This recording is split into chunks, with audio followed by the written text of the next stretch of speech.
ဒီစစ်စင်ကကီလိုလဲပါမယ်အမေလီဆူလိုလဲပြောမယ်မမလိုလဲပါမယ်အဲကြောင့်ထူးခြားတဲ့ဖြစ်တယ်ကျွန်တော်ဒီနေ့ရွှေချမ်းချက်တစ်ချက်ဖတ်ပါမယ်68ခုမြောက်သောဇလံအခန်းကြီးအခန်းငယ်6ဖယားသခင်သည်ပေါဖို့မရှိသောသူတို့အားအိမ်ထောင်ချခြင်းအခွင့်ကိုပေးတော်မူ၍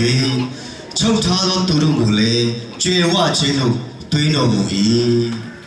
ကျွန်တော်ခုချိန်မှာတူသမီးနေရာယူဖို့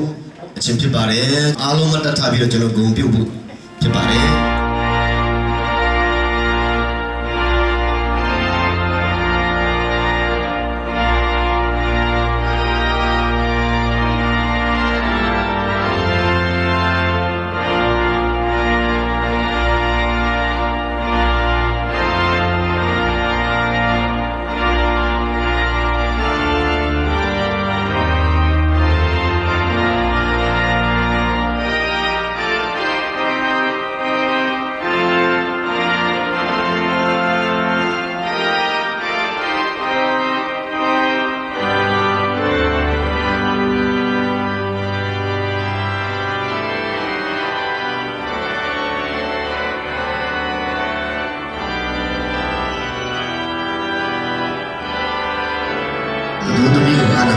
是的，我掉了，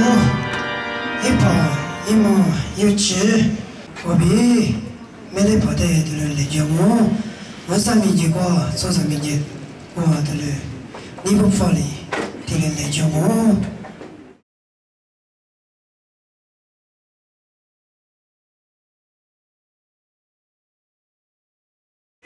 咱们家婆在那个娘发啥不一样？不是那个啥样，你阿爸母瓜，你好不这边的屁股，你不跟母的嘛那个婆爸样，你不老不跟不真的婆也婆家不嘛了，你老少少了婆花的婆母气啊，你我这个怕个丢错，皮肤一部婆婆我呢。ก็สักเล็กๆแต่ก็จอนี่ไว้ที่จะพาแล้วกูดอตาซอยซอพอแล้วเขาเปลือกจัดดูที่ดูพลอตาเอาสิก่อนนี่เนาะปาตาบุยาพอแกว้มิกซาเลยกูดอพาแล้วจับพลอตายจับโลใหญ่คนที่เลยเจอเลยไว้ตาเลยวีก็กูดอตื้อตีลากปอก็เว้พาเลยเฮมาตะกูจ่าเฮมาลากปอจ่าพลอตโลใหญ่จ่าจ่าเลยกูก็เดลูไปสิมิกซาเดปกติดอกแกว้มิกซาเลยครีมกูรอปาตาบุยาอาเมนအသင်းတော်မှာကရင်လူနဲ့ပထမဦးဆုံးကြားရတာဖြစ်ပါတယ်အာမင်နောက်ဆုံးမကြာကြားမှာဖြစ်ပါတယ်အာမင်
ဆရာ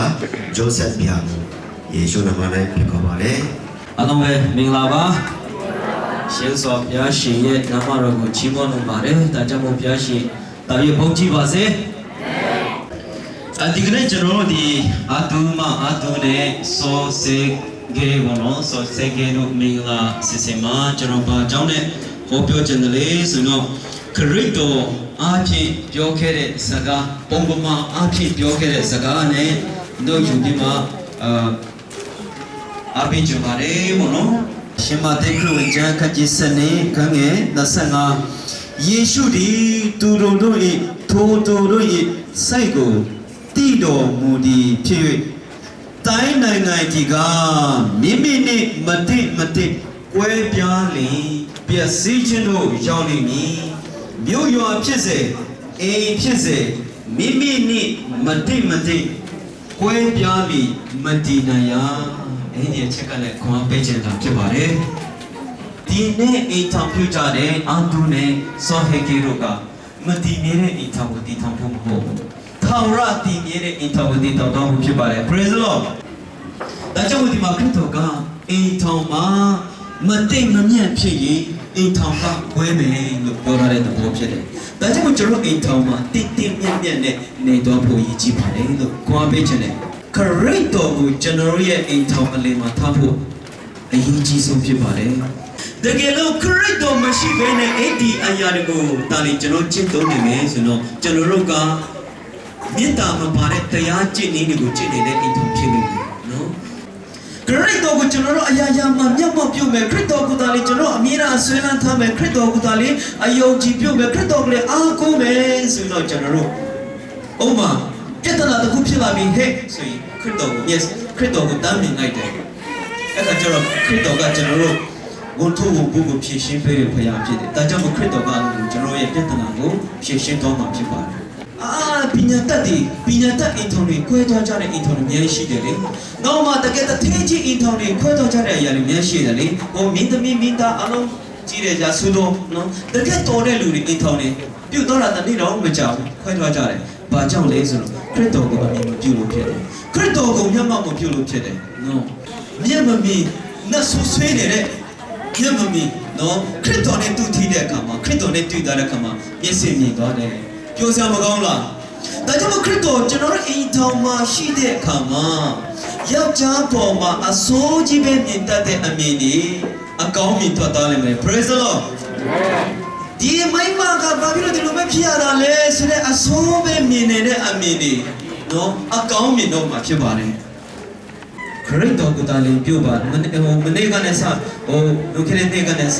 အရင်တော့မှကျွန်တော်ဘယ်လိုအသက်ရှင်သွားလဲကျွန်တော်တိကျမသိဘူးဆိုစေကေလေကျွန်တော်ဒီမှာတော့ဖျက်ကြောင်းမှာတော့ကြာခဏတော့တွေ့တယ်ဒါပေမဲ့သူ့ရဲ့အကျင့်စရာကိုကျွန်တော်သိချမသိဘူးအားသူလည်းကျွန်တော်ခင်တယ်ဒါပေမဲ့သူဘလို့အသက်ရှင်လည်းကျွန်တော်သိချမသိဘူးဒါပေမဲ့ဒီကနေ့အဲ့ဒီလုံခဲ့တဲ့အချိန်ကတိတ်ဟင်းမကြည့်ဘူးဒီကနေ့ကလည်းကျွန်တော်အိမ်ထောင်ပြသွားတဲ့အတ္တအရေးကြီးတယ်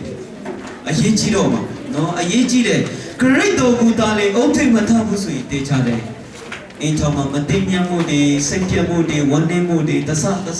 ကြီးလာပြီးမှနောက်ဆုံးခရစ်တော်ပြောတဲ့အတိုင်းပျက်စီးခြင်းလို့ရောက်နေတယ်။ဒါကြောင့်ကျွန်တော်ထာဝရတည်မြဲဖို့အိမ်ထောင်ကရေးကြည့်တယ်။ဒါကြောင့်ထာဝရတည်မြဲဖို့ကျွန်တော်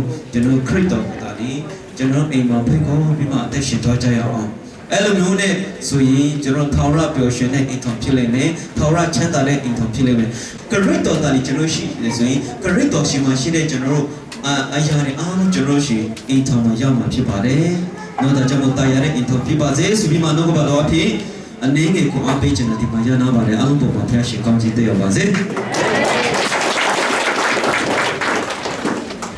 အားလုံးမင်္ဂလာပါ။ကျွန်တော်တို့လီဆူလူမျိုးမြန်မာနိုင်ငံမှာနေတဲ့နော်ရင်းနှီးမှုပါတယ်လို့နော်။ကျွန်တော်ကြည့်လိုက်တော့လီဆူလူမျိုးတွေရဲ့မျက်နှာကျွန်တော်တို့မျက်နှာတွေလိုပဲနော်။ခပ်ပြဲပြဲတွေနော်တော့ဖြူဖြူချောချောတွေများတယ်နော်ကျွန်တော်ပထမဆုံးကျွန်တော်ပြောမယ်ဆိုရင်စောစီရီစောဆိုတဲ့အဓိပ္ပာယ်ကနော်ကရင်မျိုးမှာယောက်ျားလေးတွေကိုစောလို့ခေါ်တယ်စာအောကီဖူစောဆိုတာဘီရင်လို့အဓိပ္ပာယ်ရနော်စောပါနော်ဆိုကရင်ဒီမျိုးတွေယောက်ျားတွေအားလုံးကဘီရင်တွေပဲအဲ့ဒါလူကြီးတွေကပေးထားတာနော်အဲ့လိုအဓိပ္ပာယ်ရှိတယ်အရှိမဘာမှဥပဒေပါတယ်မစ္စတာတွေမလို့နော်ဆိုတာနော်ဘာမှုတစ်အဲ့ဒါနော်ဘာမှုဆိုတာကဘယင်မနော်စောစီရီနဲ့နော်အာလူတို့ကျွန်တော်စီလာတဲ့အခါမှာနော်နေရက်ပေါ့နော်သူတို့ကိုဒီအိမ်တော်နဲ့တတ်တယ်ပြီးတော့ကျွန်တော်တူကြခွင့်ရပါတယ်အတူရုပ်လေးတွေပေါ့နော်ဆိုတော့သူတို့ကိုကျွန်တော်ဗာမေးလဲဆိုရင်နော်တစ်ချိန်မှာနော်မအားတူပဲဖြစ်စောစီရီပဲဖြစ်ပေါ့နော်လုံးဝခွင့်လို့မရတဲ့ပြဿနာဝင်လာတယ်လို့လုပ်နေအဲ့ဒါကျွန်တော်တို့အိမ်တော်ရေးမှာအမြင့်ဆုံးမျိုးနော်တကယ် climate အမြင့်ဆုံးအဲ့ခါမှာသူတို့လည်းလေပါနော်ချာလမလေပါနော်ဆိုတော့ပြောချင်တာက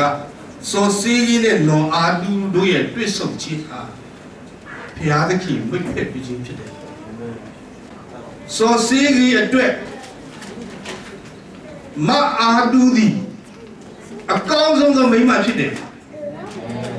သူထက်ကောင်းတဲ့မိန်းမမရှိအဲ့ဒီခံချက်နဲ့နော်အဲ့ဒါလိုပဲမအားတူးပဲစောစေးကြီးသည်အကောင်းဆုံးသောယောက်ျားဖြစ်တယ်သူထက်ကောင်းသောယောက်ျားမရှိနော်ဘာဖြစ်လို့လဲအခြေခံအကြောင်းရင်းရှိတယ်ဖျားသခင်စုံဖက်ပြီးလို့ဖျားသခင်ဒီကျွန်တော်တို့ထက်ပိုမြင်တယ်ပိုသိတယ်ပိုနားလည်တယ်ကျွန်တော်တို့အမေဘိုက်ထဲမှာဗရိသတိမတင်ခင်တည်းကဘုရားသခင်ဟာကျွန်တော်တို့ကိုဘာဖြစ်လဲအစီအစဉ်ရှိပြီးသားအစီအစဉ်ရှိပြီးသားတော့ဒါကြောင့်မလို့အခုမှစောစေးလေးတဲ့အာလူတို့ကတွေ့ကြတာမဟုတ်ငကိုတွေကဘုရားရှင်ရဲ့ plan ဖြစ်တယ်ဒါကိုလက်ခံလိုက်အစီပဲနော်ဆိုတော့ဇာတိပဂတိသဘောအရမိန်းမတစ်ယောက်ယောက်ျားတစ်ယောက်ကျွန်တော်တို့မယူခင်ရဆိုရင်သူ့လောက်လှတဲ့လူကဘာပေါ့ကမရှိယူပြီးတဲ့ခါမှာသူ့လောက်ရုပ်ဆိုးတဲ့လူ